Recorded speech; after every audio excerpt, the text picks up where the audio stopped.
Hello guys, I am Neetu Tongaria and I have done my MSc in Mathematics from IIT Bombay and I have 8 years of teaching experience, जिसमें से अगर IIT JEM की बात करते हैं तो I have 6 years of teaching experience in IIT JEM।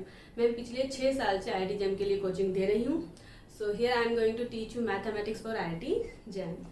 Okay, तो चलो अब जैसे कि अगर हम IIT JEM मैथमेटिक्स के सिलेबस की बात करते हैं और उसमें से एक यूनिट लेते हैं जो कि रियल एनालिसिस है, तो ये बहुत ही इंपॉर्टेंट यूनिट है हमारी। हर साल अगर आप देखते हैं मार्क्स मतलब हर साल अगर आप क्वेश्चंस देखते हैं जो कि रियल एनालिसिस से आते हैं तो एवरेज 35 to 40 मार्क्स के क्वेश्चन तो रियल एनालिसिस से ही आते हैं। ठीक है, तो आप इजीली आइडिया लगा सकते हो कि रियल एनालिसिस कितना इंपॉर्टेंट टॉपिक है। तो सबसे पहले हम लोग यही स्टार्ट करने वाले हैं। बट रियल एनालिसिस स्टार्ट करने से पहले मैं कुछ बेसिक्स बताना चाहती हूँ। ठीक है, बेसिक्स में यहाँ पर मैंने लिया है the number system, sorry the real number, जिसमें हम लोग नंबर सिस्टम को भी लेंगे। ठीक है, सो रियल नंबर्स में हम लोग सबसे पहले सेट देखेंगे, सेट से रिलेटेड टर्म्स देखेंगे और उन्हीं दौरान हम लोग नंबर सिस्टम को भी देखेंगे। ठीक है, फिर हम लोग फंक्शंस के बारे में देखेंगे। फंक्शन क्या होता है, what is the definition of function. ठीक है, one on two function, how to find domain and range of a function. ठीक है, inverse function, how to compute inverse function, ये हमारा बेसिक है। अब मैं नहीं बोल रही हूँ कि ये एंटायर हमारा बेसिक रहेगा, क्योंकि जो बहुत बेसिक होगा उससे तो जैम में कोई क्वेश्चन अपीयर नहीं होगा। बट जैसे कि मैंने बात किया डोमेन एंड रेंज, ठीक है, फंक्शन का डोमेन एंड रेंज कैसे फाइंड करते हैं, और इनवर्स फंक्शन का तो क्वेश्चन जैम में आता है, आ चुका है, मे बी आ सकता है। और how to find domain and range, तो जो मेथड होता है जिससे डोमेन और रेंज फाइंड करते हैं, डायरेक्ट तो क्वेश्चन नहीं आएगा कि किसी फंक्शन का डोमेन और रेंज पूछा गया हो। बट जब हम लोग रियल नंबर्स की टोपोलॉजी डिस्कस करेंगे तो वहां पर हम लोगों के पास ऐसे क्वेश्चंस आएंगे जहां पर हमें ये रेंज और डोमेन ही फाइंड करने होंगे फंक्शंस को। ठीक है, तो वो तो बहुत बाद की बात है, हम लोग तब डिस्कस करेंगे। बट उनको कैसे फाइंड करता है रेंज एंड डोमेन को, वो मैं आज बताने वाली हूँ। तो ऐसे ही कुछ बेसिक होगा और कुछ एडवांस होगा। ठीक है, तो आप सारा समझना अच्छे से। ये मैं इसलिए बता रही हूँ, बहुत कम लेवल, मतलब एकदम बेसिक भी मैं बताऊंगी। क्यों बता रही हूँ, क्योंकि जैसे कि मैंने बताया मैं पिछले 6 साल से IIT JEM की कोचिंग ले रही हूँ। तो हर बार मतलब क्लास में 50 to 60% स्टूडेंट ऐसे होते हैं जिनको बेसिक्स ही नहीं पता होता, स्पेशली तो उनको फंक्शन की डेफिनेशन नहीं पता होती है। उनकी नज़र में फंक्शन ये होता है F X is equal to in terms of X अगर लिखा है तो वो फंक्शन होगा, दैट्स ऑल। उनको नहीं पता होता how to find range, how to find domain, how to show function one on two and like that and all. ठीक है, तो चलो ये तो भाई बात की बात। अब हम लोग स्टार्ट करते हैं। ठीक है, द रियल नंबर्स। तो सबसे पहले मैं स्टार्ट कर रही हूँ सेट। ठीक है, अब सेट क्या होता है, चलो सेट मान लिया आप लोगों को सेट पता है, डेफिनेशन क्या होती है सेट की। ठीक है, ओके, तो सेट क्या होता है, a well defined collection of objects known as a set. क्या बोला मैंने सेट की डेफिनेशन में, a well defined collection of objects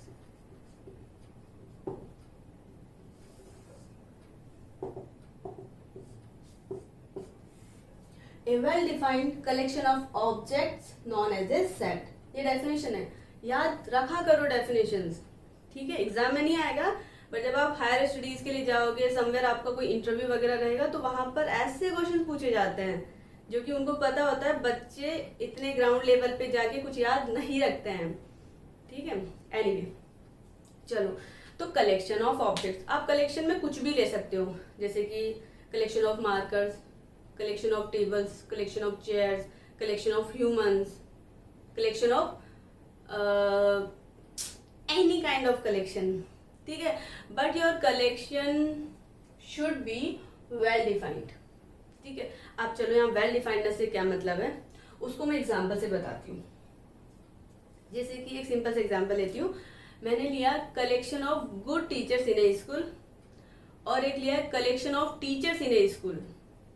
कौन सा कलेक्शन हमारा वेल डिफाइंड है? Collection of good teachers.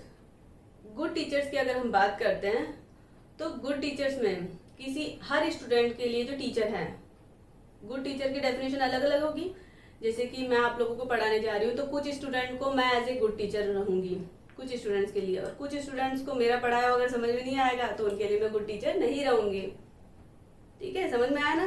तो ये पर्सन टू पर्सन वेरी करेगा, स्टूडेंट टू स्टूडेंट वेरी करेगा कि उसके लिए एक अच्छा टीचर कौन है। ठीक है, तो ये जो कलेक्शन हुआ वो वेल डिफाइंड नहीं रहा ना, क्योंकि हर पर्सन टू पर्सन वो कलेक्शन चेंज होगा।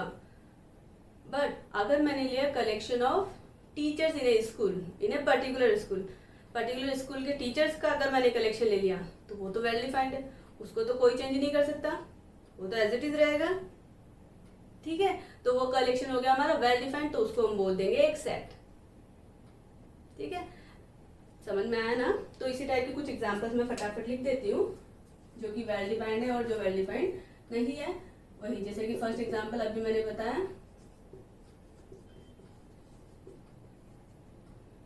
a collection of teachers in a school। ठीक है, collection of teachers in a school is a set। तो ये क्या हुआ हमारा सेट। ठीक है, जबकि अगर मैंने लिया a collection of good teachers in a school, so it is not a set, as it is not well defined, as this collection is not well defined।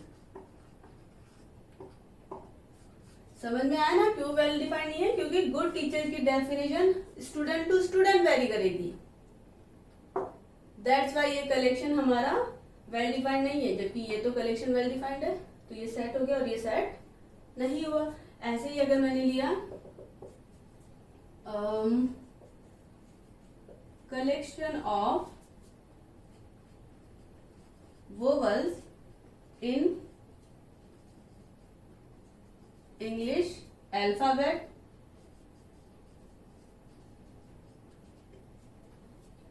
Vowels कितने वोवल्स होते हैं? 5 वोवल्स होते हैं। ठीक है, कौन कौन से? ए, ई, आई, ओ, यू, यही होते हैं ना, इसके अलावा तो कोई वोवल्स नहीं होते हैं ना। तो ये कलेक्शन क्या है? वेल डिफाइंड है। कोई तीसरा पर्सन आके नहीं बोल सकता कि आई नहीं है या यू नहीं है तो है, ये तो यूनिवर्सल ट्रुथ है। तो ये कलेक्शन क्या हुआ? Well defined, so that's why it is a set. ठीक है, ऐसे ही मैंने लिया collection of states in India. India में कितने स्टेट्स हैं? 29। एट प्रेजेंट कितने हैं? 29। तो ये क्या है? वेल डिफाइंड कलेक्शन होगा ना भाई, 29 है तो है, कोई तीसरा पर्सन आके चेंज नहीं कर सकता इस कलेक्शन को, तो it's a well defined collection, universal truth है ये। एट प्रेजेंट 29 स्टेट्स हैं, तो ये भी क्या हुआ हमारा सेट हो गया। ठीक है, और एक एग्जांपल मेरे माइंड में आ रहा है जस्ट अभी, अगर मैंने लिया collection of good players in Indian cricket team, तो क्या ये वेल डिफाइंड है? नहीं है।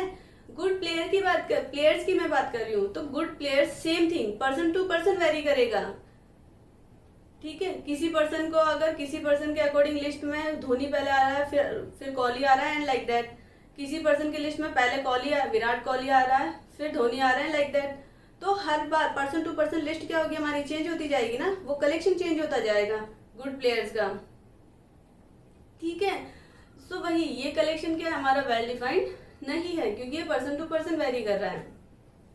आई होप आप लोगों को समझ में आ गया होगा। तो ये हमारे होता है सेट। ठीक है, चलो ये तो बेसिक डेफिनेशन है, बहुत ही बेसिक, जिसका जैम में कुछ नहीं आने वाला, बट आई थिंक आप लोगों को पता होना चाहिए कि क्या होता है set. Okay, anyway, next set का रिप्रेजेंटेशन कैसे देते हैं? सेट को कैसे रिप्रेजेंट करते हैं? कैपिटल लेटर से। और सेट के एलिमेंट को किससे रिप्रेजेंट करते हैं? स्मॉल लेटर से। नोटेशन,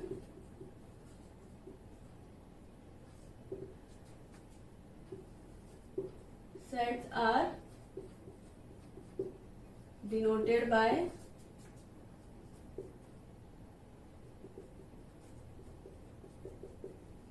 कैपिटल लेटर्स से। फॉर एग्जाम्पल मैंने बोला capital A, capital B, capital C, X Y Z etcetera. Sets को इनसे रिप्रेजेंट करते हैं। While the elements of set are denoted by small letters। Set के एलिमेंट्स को स्मॉल लेटर से रिप्रेजेंट करते हैं। For example I am saying small A B C, small X Y Z etcetera. ठीक है, चलो नेक्स्ट, अगर मैंने बोला small a is an element of set capital ए, तो इसको मैथमेटिकली कैसे लिखते हैं? ए बिलोंग्स टू कैपिटल ए, ऐसे लिखते हैं। मैथमेटिकली नोटेशन की बात कर रही हूँ। If that small a is an element of set A, तो इसको मैथमेटिकली क्या लिखेंगे हम? Small a like that. इसको कैसे रीड करते हैं? Small a belonging to set capital A, या फिर a is an element of set A, या फिर ए इज इन सेट ए। बोलने के तरीके होते हैं ये, ठीक है। अगर मैंने बोला that a is not an element of set A, तो इसको मैथमेटिकली कैसे लिखते हो आप? A not belonging to set A. I hope ये सब तो आपको बहुत अच्छे से आता है। एनीवे, तो it is all about just sets, not all about, little bit about set। ठीक है, ओके, ये हुआ हमारा सेट का definition, notation and all. Next आता है सेट को किस किस टाइप से हम लोग रिप्रेजेंट कर सकते हैं, शो कर सकते हैं, या फिर मैं बोलूं description of A set, form of A set. कितनी फॉर्म्स होती है सेट्स की? 2 फॉर्म होती है, ठीक है, बताती हूं मैं।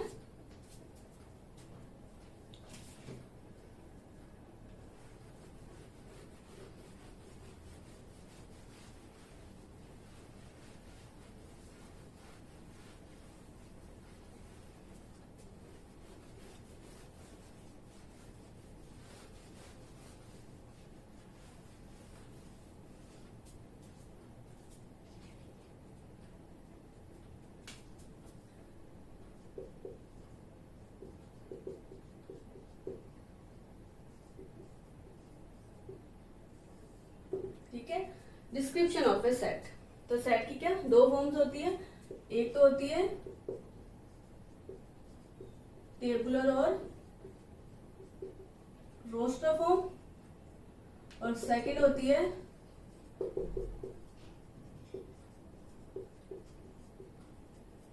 Set builder form. ये 2 ही फॉर्म्स होती है, ठीक है। आप लोगों ने सेट देखा होगा जिसमें आप क्या करते हो, उसके एलिमेंट्स लिखते हो, उनको कोमा से सेपरेट करते हो और उनको कर्ली ब्रैकेट में पुट कर देते हो, ठीक है। तो यहाँ पे एलिमेंट्स को क्या कर रहे हो आप? टेबुलेट कर रहे हो ना, लिस्ट आउट कर रहे हो। तो ये फॉर्म कौन सी होती है? टेबुलर और रोस्टर फॉर्म। और आपने ऐसे भी सेट्स लिखे देखे होंगे जिसमें आप बोलते हो set of all x such that sum property like that, ठीक है। तो वहां पर ऐसे एलिमेंट्स का कलेक्शन ले रहे होते हैं जो कि एक कॉमन प्रॉपर्टी को फॉलो कर रहे होते हैं, तो वो होती है आपकी सेट बिल्डर फॉर्म, ठीक है। दोनों में क्या है, हर सेट को हम सेट बिल्डर फॉर्म से रिप्रेजेंट कर सकते हैं, बट हर टाइप के सेट को हम टेबुलर या रोस्टर फॉर्म से रिप्रेजेंट नहीं कर सकते हैं। इसके थ्रू हम उन्हीं सेट्स को रिप्रेजेंट कर सकते हैं जिनका पैटर्न हमें पता हो, मतलब हमें पता हो सेट में इस एलिमेंट के बाद ये आएगा, फिर ये आएगा, फिर ये आएगा, लाइक दैट, तब उनको हम इसके थ्रू रिप्रेजेंट कर सकते हैं। अदरवाइज सेट बिल्डर से थ्रू, सेट बिल्डर के थ्रू ही। जैसे कि इसकी डेफिनेशन अगर मैंने लिखा in this form, a set is described by listing elements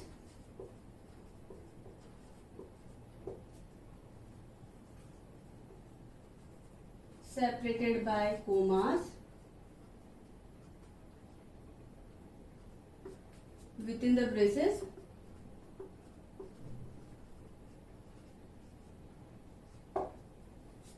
elements को लिस्ट आउट करेंगे, उनको कोमा से सेपरेट कर देंगे और उनको कर्ली ब्रैकेट्स में पुट कर देंगे, तो वो फॉर्म हो जाएगी हमारी सेट बिल्डर फॉर्म। जैसे कि फॉर एग्जांपल नंबर सिस्टम लेते हैं, तो नंबर सिस्टम में सबसे पहले कौन सा सेट आता है? नंबर सिस्टम में सबसे पहले कौन सा सेट आता है? सेट ऑफ नेचुरल नंबर, उसके बाद सेट ऑफ इंटीजर्स। ठीक है, तो इन दोनों को आप लिखते हो, सेट ऑफ नेचुरल नंबर को रिप्रेजेंट करते हो ऐसे। ठीक है, और इसमें कैसे एलिमेंट्स आते हैं? 1 2 3 4 5 6 लाइक दैट। इनको आप कोमा से सेपरेट कर दो और कर्ली ब्रैकेट्स में पुट कर दो। आगे एलिमेंट्स को हम नहीं लिखना चाहते, इसलिए हमने डैश डैश डैश लगा दिया। ऐसे ही सेट ऑफ इंटीजर्स, ये तो हो गया आपका सेट ऑफ नेचुरल नंबर्स। ठीक है, ये क्या होता है आपका सेट ऑफ इंटीजर्स।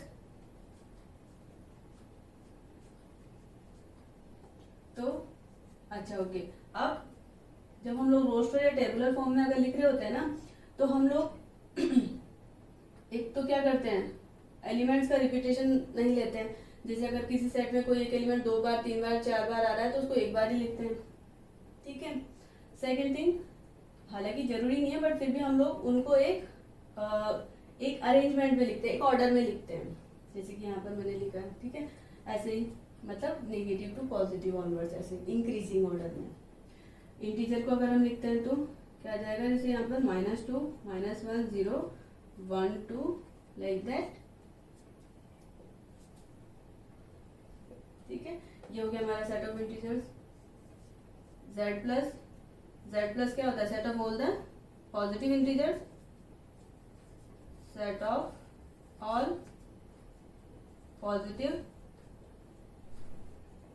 इंटीजर्स। तो पॉजिटिव इंटीजर, अच्छा पॉजिटिव इंटीजर्स में 0 आएगा क्या? नहीं, अगर 0 इंक्लूड हो गया, 0 पॉजिटिव इंटीजर्स क्या हो रहे हैं हमारे 1 2 3 4 5 6 and like that, which is same as N. अगर 0 इंक्लूड कर लिया तो फिर इसको हम बोल देंगे set of non negative integers. Integer जो कि नेगेटिव नहीं है, मतलब पॉजिटिव है, तो वहां पर 0 इंक्लूड होगा। ठीक है, तो Z plus set of positive integers. ऐसे अगर मैंने लिया Z नेगेटिव, तो ये हो जा रहा है सेट ऑफ नेगेटिव इंटीजर्स। तो ये क्या हो जाएगा हमारा -2 -1 एंड लाइक सेम थिंग। अगर 0 ले लिया तो क्या हो जाएगा set of non positive integers. मैंने लिया 0 1 2 लाइक दैट, तो ये तो हो जा रहा है set of non negative integers. और अगर मैंने लिया -2 -1 0, तो ये हो जाएगा हमारा set of non positive integers. ठीक है, पॉजिटिव और नेगेटिव इंटीजर्स की बात अगर करते हैं तो 0 नहीं आएगा, बट नॉन पॉजिटिव और नॉन नेगेटिव। नॉन पॉजिटिव मतलब जो पॉजिटिव नहीं है, मतलब सारे नेगेटिव इंटीजर्स इंक्लूडिंग 0।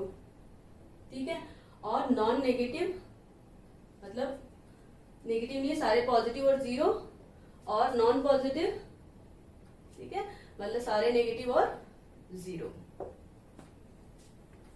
एक बच्चे को ये नहीं पता होता नॉन पॉजिटिव और नॉन नेगेटिव में क्या होता है, यहाँ पे जीरो इंक्लूड होता है, और अगर पॉजिटिव और नेगेटिव इंटीजर्स की बात करते हैं तो यहाँ पे जीरो इंक्लूड नहीं होता है, ठीक है। चलो ओके, ये है, ये हमारे क्या किसके एग्जांपल्स आ रहे हैं, टेबुलर फॉर्म के।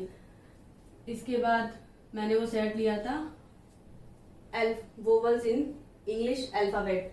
तो कौन कौन से वोवल्स थे हमारे, ए ई आई ओ यू, इनको कोमा से सेपरेट कर लिया और कर्ली ब्रैकेट में पुट कर दिया, ये सेट हो गया हमारा, ठीक है। ऐसे लिया था set of all the states, collection of all the states in India. तो सारे स्टेट्स का नाम हम लोग कर्ली ब्रैकेट लगाएंगे, सारे स्टेट्स का नाम लिख देंगे और उनको कोमा से सेपरेट कर देंगे, तो वो हमारा हो जा रहा है, ठीक है। ऐसे अगर मैंने लिया collection of all primes less than 11, अच्छा ओके, प्राइम्स पता है, प्राइम्स क्या है, प्राइम्स का सेट अगर मैंने लिया, इसको बाद में देती हूँ, पहले लिया set of all primes,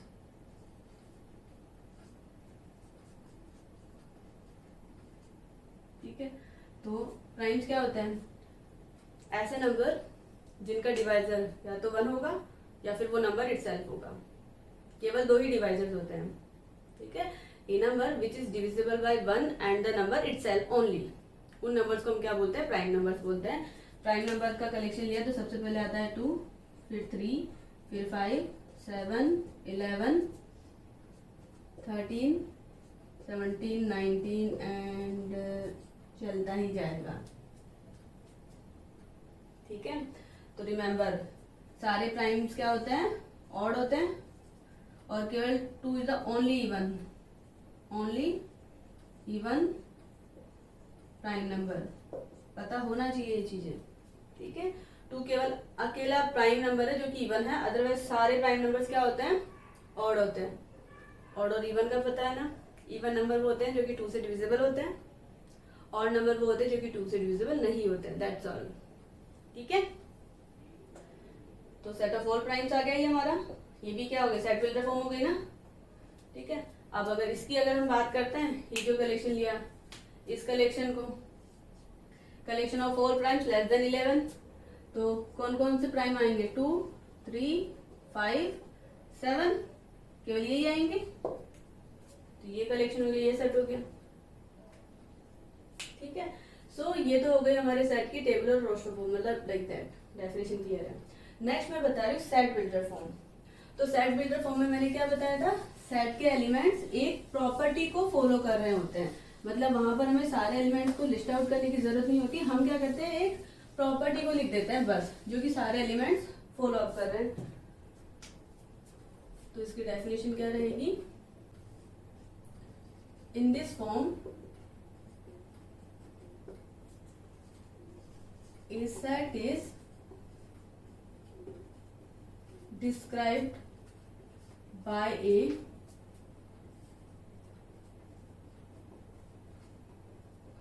characterizing property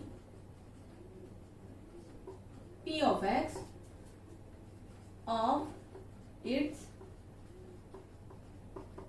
elements, and elements क्या रहेंगे सेट के x।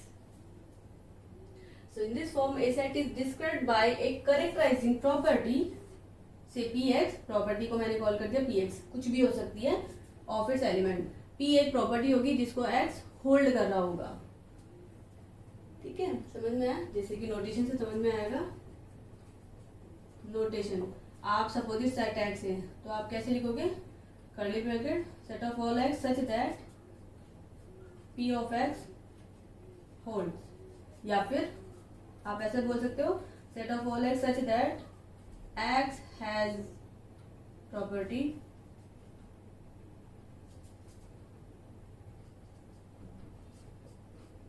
p, ठीक है। Collection of all x such that x having this property p, अब ये प्रॉपर्टी p कुछ भी हो सकती है, तो इस टाइप का जो रिप्रेजेंटेशन होता है वो आता है हमारा सेट बिल्डर फॉर्म में। और जैसे कि मैंने बताया सेट बिल्डर फॉर्म से हर टाइप के सेट को रिप्रेजेंट किया जा सकता है, बट इससे नहीं।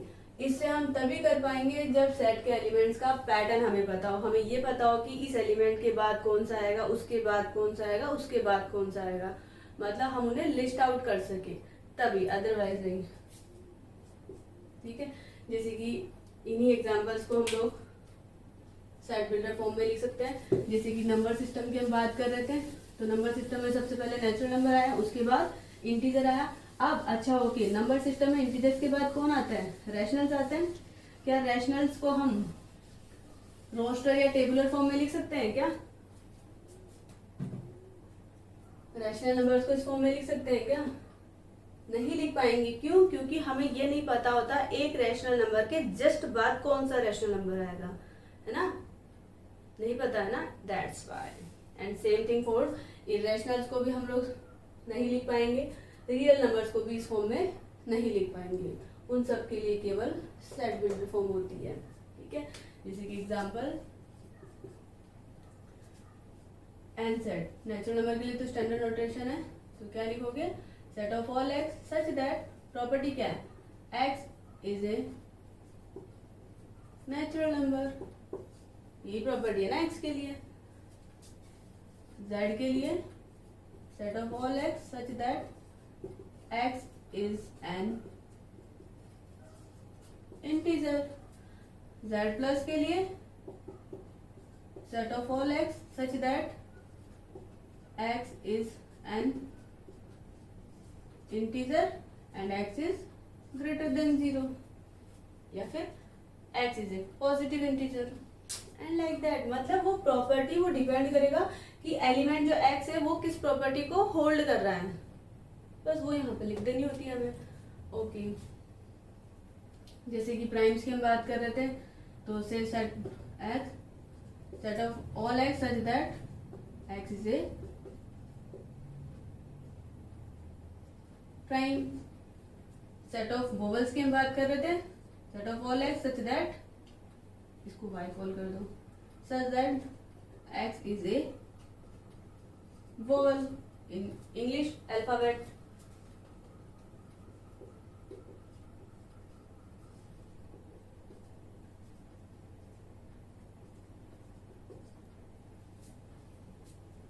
ठीक है, या set of all x such that X is A prime less than 11, 11 से लेस देन जो भी प्राइम्स है उनका कलेक्शन। ठीक है, तो वो प्रॉपर्टीज को हम लिखते जाते हैं। ओके, अब ऐसे अगर रैशनल नंबर्स की हम बात करते हैं, रैशनल को भी नंबर सिस्टम में पहले एन फिर जेड, उसके बाद क्या आता है रैशनल नंबर, जिसको किससे रिप्रेजेंट करते हैं, कैपिटल क्यू से। ठीक है, तो इसमें किस टाइप के एलिमेंट्स आएंगे, इसमें आएंगे Z of all x such that X किस फॉर्म का होगा, पी बाई क्यू फॉर्म का होगा, where P and Q are the integers और क्यू हमारा 0 नहीं होना चाहिए, और क्या होना चाहिए, पी एंड क्यू क्या होनी चाहिए, कोप्राइम होनी चाहिए। That is P and Q का अगर हम लोग जीसीडी कंप्यूट करते हैं, ग्रेटेस्ट कॉमन डिवाइजर कंप्यूट करते हैं, तो वो क्या होना चाहिए, 1 होना चाहिए। Mean P and Q has no common divisor except 1। GCD of P Q should be 1, इसका मतलब होता है P and Q are coprime.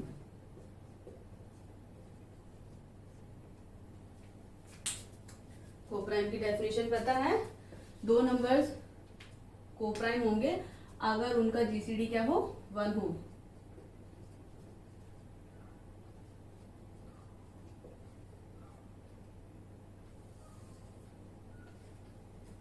ठीक है, तो ये डेफिनेशन होती है, ये रिप्रेजेंटेशन होता है क्यू का। ज्यादातर बच्चे इसको भूल जाते हैं, यहीं तक छोड़ देते हैं। नहीं, जीसीडी शुड बी 1, ये होती है हमारी accurate definition.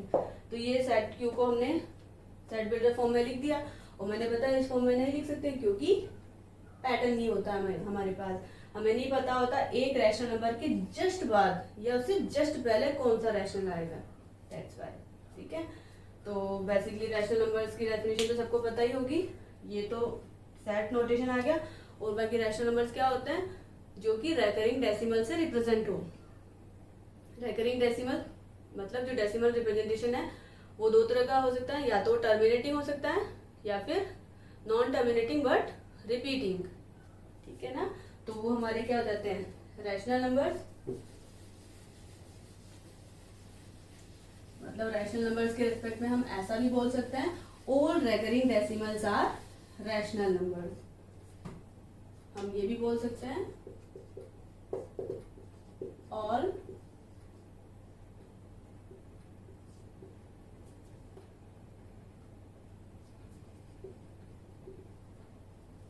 decimals are rational number, recurring decimals। मतलब आफ्टर डेसिमल टर्म रिपीट हो रही है। ठीक है, अब यहाँ से दो तरह का डेसिमल एक्सपेंशन हो सकता है, जैसे कि बताया था, या तो टर्मिनेटिंग, फॉर एग्जांपल 1/4 को लिखा 0.25 टर्मिनेट हो गया, 1/3 को लिखा तो क्या होगा 0.333 चलता ही जाएगा नॉन स्टॉप। तो ऐसे नंबर जो कि आफ्टर डेसिमल या तो टर्मिनेट हो जाते हैं, फर्स्ट ऑफ ऑल तो p/q फॉर्म में हो, इस टाइप का कोई भी फॉर्म रहेगा, और या तो वो इंटीजर होगा, इंटीजर नहीं होगा तो उसका डेसिमल एक्सपेंशन रहेगा। डेसिमल एक्सपेंशन में भी दो तरह का होगा, या तो टर्मिनेटिंग हो जाएगा या फिर नॉन टर्मिनेटिंग रहेगा, non terminating but repeating.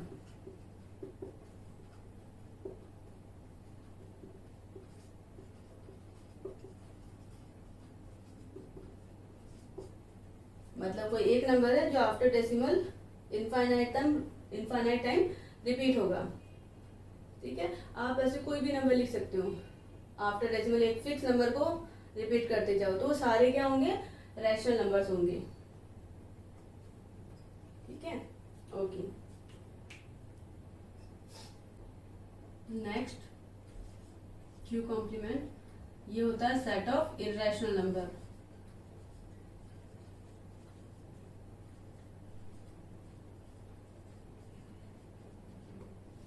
Set of irrational number, और ये क्यू क्या जा रहा था हमारा,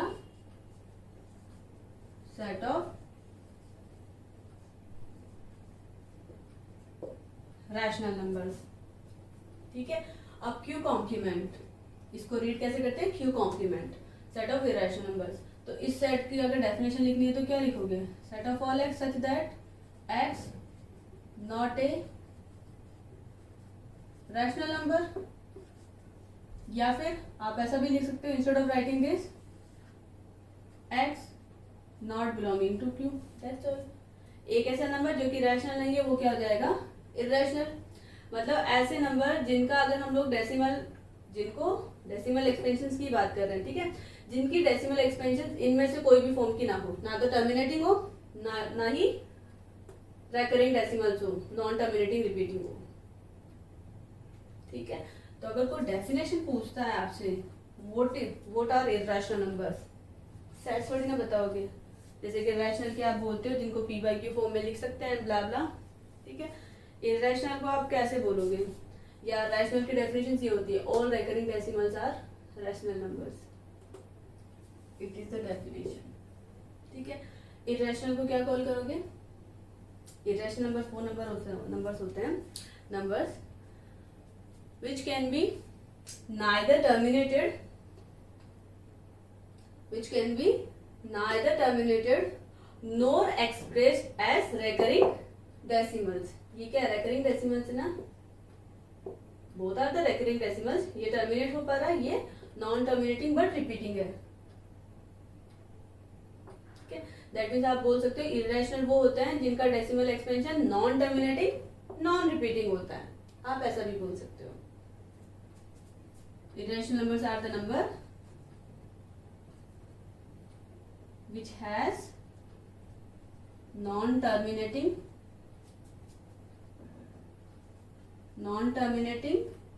non-repeating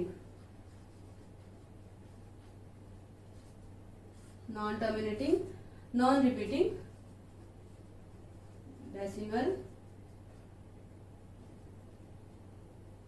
expansion।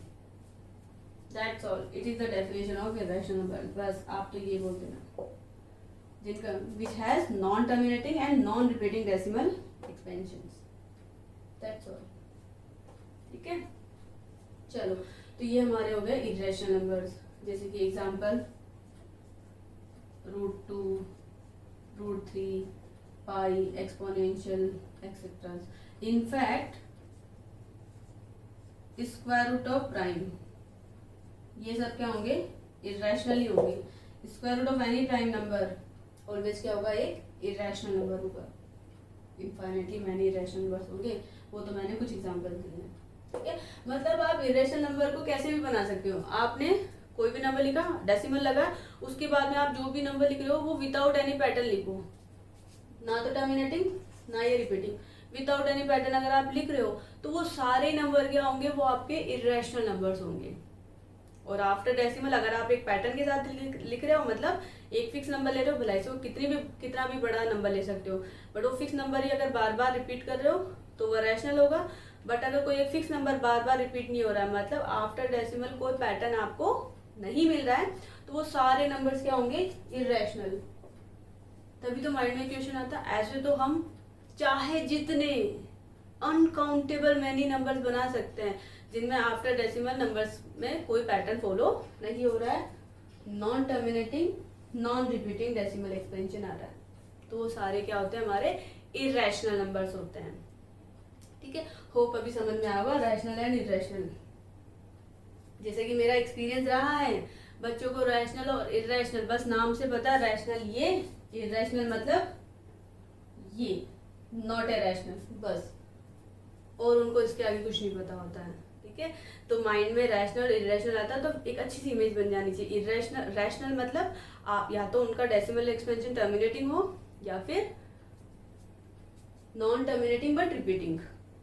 ठीक है, और इरेशनल मतलब उनका डेसिमल एक्सपेंशन हो non terminating and non repeating, that's all. चलो ठीक है, ओके। इसके बाद हमारा सेट आता है, कौन सा सेट आता है, सेट ऑफ रियल नंबर, जो कि रियल एनालिसिस में हमारा एंड सेट होगा।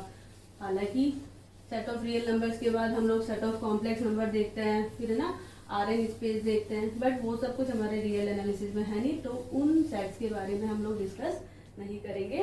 नेक्स्ट आता है हमारा set of R, set of real number, तो क्या आएगा, a set of all x such that, यही property, x is a real number. ठीक है, तो ये हमारा नंबर सिस्टम था, जिसमें सबसे पहले n, फिर z, फिर q, फिर q कॉम्प्लीमेंट, देन r।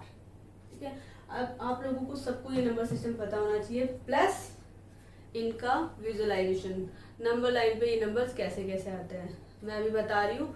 इनको याद रखना क्योंकि इनका बहुत यूज आएगा जब हम रियल नंबर्स की टोपोलॉजी डिस्कस करेंगे। ठीक है, क्योंकि वहां पर आपका जो विजुअलाइजेशन रहेगा कि नंबर लाइन पर नंबर्स कहाँ कहाँ कैसे कैसे होता है, वो काम आएगा, ना कि आपके थियोरेटिकली जो भी कॉन्सेप्ट्स होंगे, क्योंकि अगर प्रूफ करने में लगोगे तो बहुत टाइम लगेगा, इसीलिए। ठीक है, और कैसे करेंगे वो सब कुछ मैं तब बताऊंगी जब हम लोग रियल नंबर्स की टोपोलॉजी डिस्कस करेंगे। तो चलो अब मैं यहाँ पर नंबर लाइन पर नंबर सिस्टम का विजुअलाइजेशन बता रही हूँ। ठीक है, चलो सबसे पहले तो नंबर लाइन में ले रही हूँ,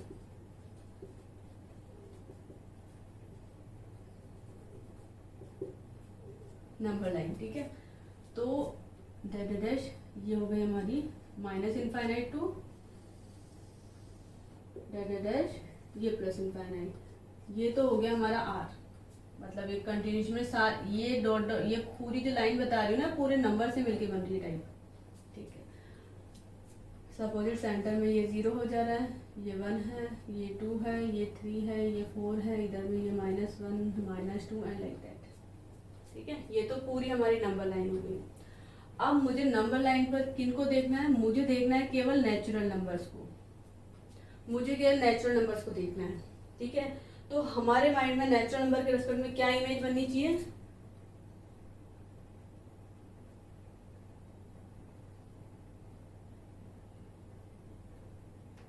सॉरी 0 तो नहीं है ना, सॉरी 1 2 3 4 लाइक दैट। नंबर, अगर नंबर लाइन पे केवल मुझे नेचुरल नंबर को देखना है तो माइंड में इमेज बननी चाहिए ये, कुछ भी नहीं है, कुछ नहीं है, कुछ नहीं है, कुछ नहीं है, मतलब केवल ये डॉट्स,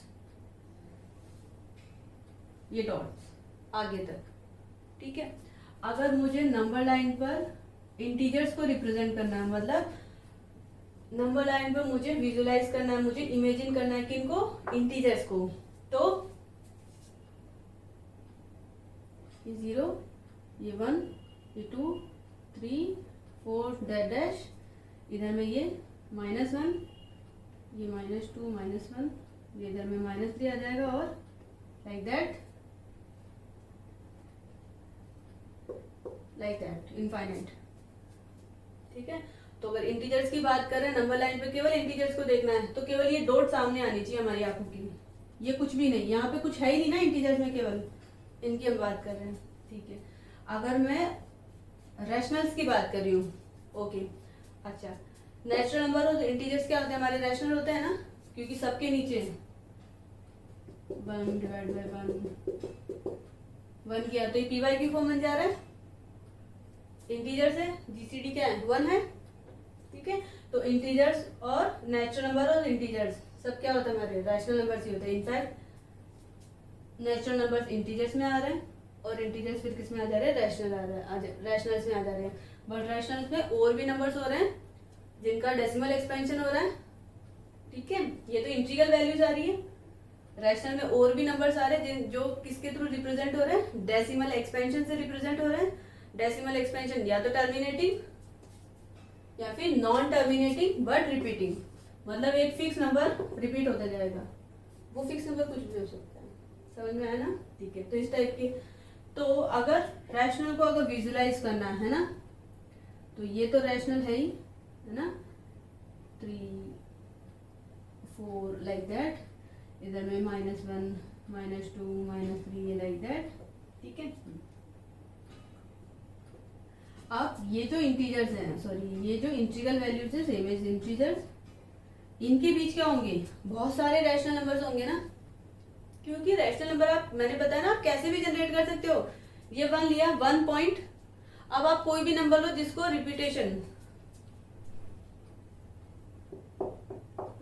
में डाल दो, ऐसे नंबर्स रहेंगे ना, हाँ। तो 1 और 2 के बीच में बहुत सारे रैशनल नंबर्स रहेंगे, 2 और 3 के बीच में बहुत सारे रैशनल नंबर्स रहेंगे, 3 एंड 4 के बीच में बहुत सारे रैशनल नंबर्स रहेंगे, लाइक दैट।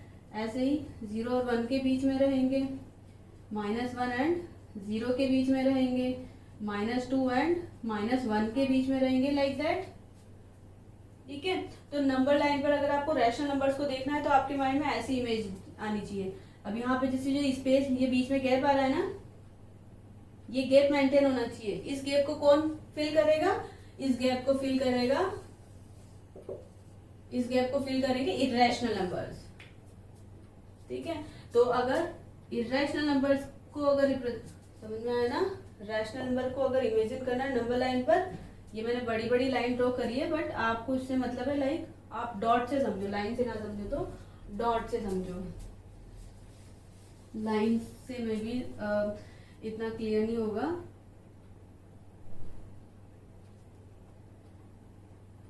ठीक है। ये तो सारे हमारे रैशनल नंबर्स है ही, इसके बीच में रैशनल होंगे, इसके बीच में, इसके बीच में, इनके बीच में,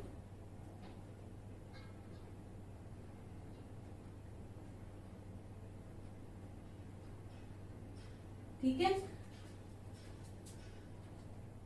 ये सारे क्या है हमारे रैशनल नंबर्स, मतलब रियल लाइन पे ये इमेज बननी चाहिए कि इंटीजर्स और उनके बीच में ये जो डॉट डॉट डॉट डॉट से दिख रहे हैं ना, इमेजिनेशन करने के लिए बोल रही हूँ मैं। तो नंबर्स क्या है वो हमें पता नहीं है, बट इमेजिन करना रहेगा तो आपके माइंड में रैशनल के रेस्पेक्ट में ये इमेज आनी चाहिए, ठीक है।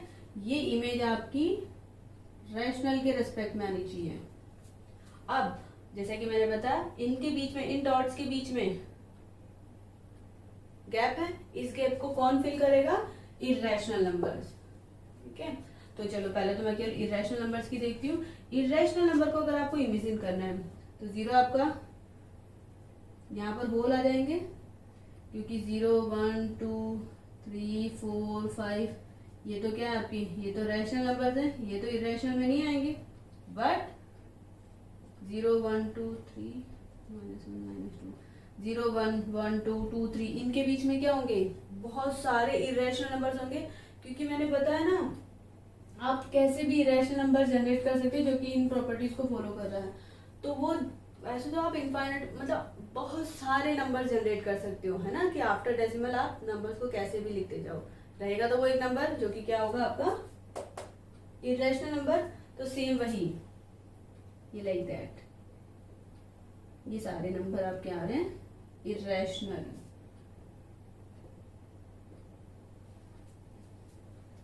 आया समझ में? विजुअलाइजेशन करने के लिए बता रही हूँ मैं, नंबर्स क्या है वो हम लोग लोकेट नहीं कर सकते, ठीक है। और मैंने यहाँ पे होल पुट किया है ये, क्योंकि ये हमारे इरेशनल नंबर्स नहीं है।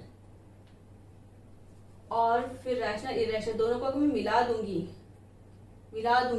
तो क्या बन जाएगा, इन दोनों को अगर मिला दिया तो मुझे मिल गई ये entire real line with no gap, चलता ही जाएगा।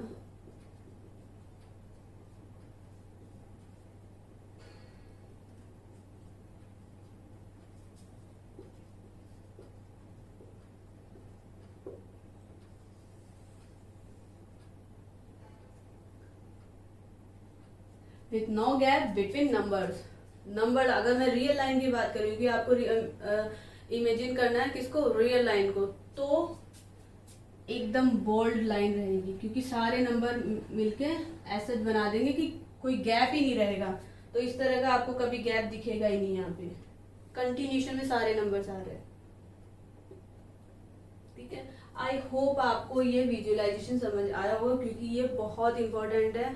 पूरा हमारा रियल नंबर्स टोपोलॉजी इस पे डिपेंड है, मतलब हम लोग डिस्कस करेंगे ओपन सेट्स, क्लोज सेट्स, है ना, कॉम्पैक्ट सेट, कनेक्टेड सेट्स, उनके लिमिट पॉइंट, उनके इंटीरियर पॉइंट्स, उनके boundary points, exterior points, many more.